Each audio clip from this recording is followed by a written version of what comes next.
Right now, we are a little more than 1 day and 12 hours away from President-elect Donald Trump returning to power.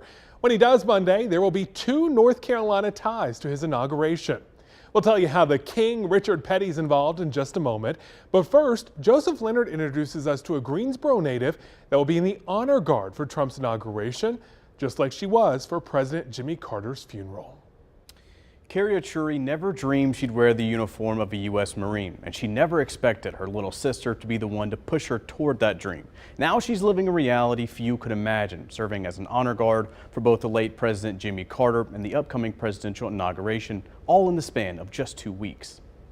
As Marines delicately laid former President Jimmy Carter to rest, millions watched on TV. But Carrie Achuri was there at just 25 years old, and only 2 years into her Marine Corps service, Achuri has a front row seat to history.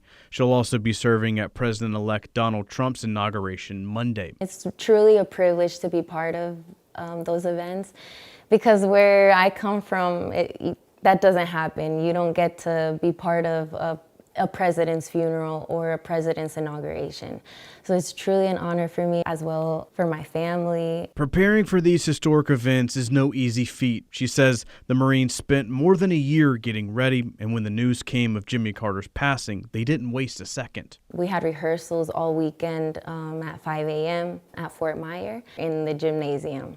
And we stayed there Sunday through Tuesday morning, and we rehearsed all day in that gym. Being part of these 2 historic moments is something Achuri will never take for granted. And with this year's inauguration being moved indoors for the first time, it's even more memorable. So chaotic. The inaugural committee has spent months or maybe a year planning it, and now in less than 3 days they need to come up with another security plan and everything. But Achuri and her fellow Marines are trained for the unexpected.